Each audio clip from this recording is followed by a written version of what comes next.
বন্ধুরা, আমি এঁচোড় চিংড়ি মাছ করে দেখাচ্ছি। এই এঁচোড়টাকে ভেজে রেখেছি, ভেজে নিয়েছি। এই আলুগুলো ভেজে নিয়েছি, চিংড়ি মাছ ভেজে নিয়েছি। আর এই ফোড়নে দেব, এগুলো ফোড়নে যাবে। আমি এখন ফোড়নটা দিয়ে দিচ্ছি। তেলটা গরম আছে, গরম হয়ে গেছে। ফোড়নটা দিয়ে দিচ্ছি। তেজপাতা, শুকনো লঙ্কা, এই গরম মশলা।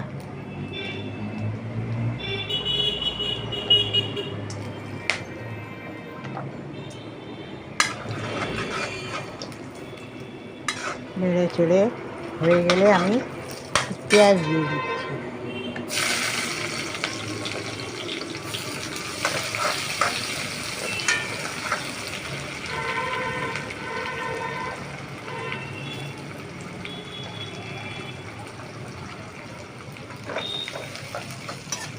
পেঁয়াজটা ভেজে নিচ্ছি।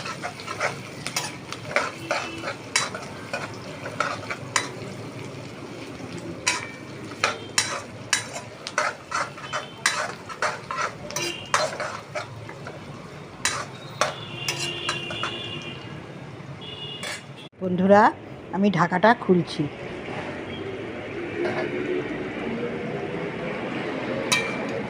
দেখুন হয়ে গেছে, আলু গলে গেছে,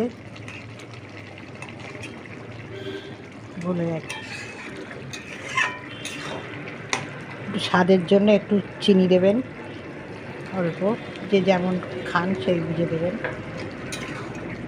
1 চামচ লাগবে না, হাফ চামচ দিলাম।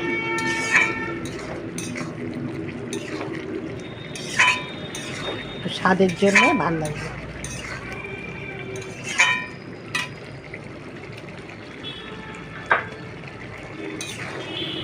হয়ে গেছে, দেখুন এরকম হয়ে গেছে, জমে যাবে পরে।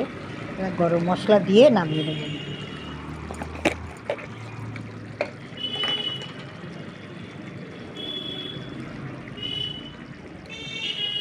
শাহি গরম মশলা ছড়িয়ে দিলাম।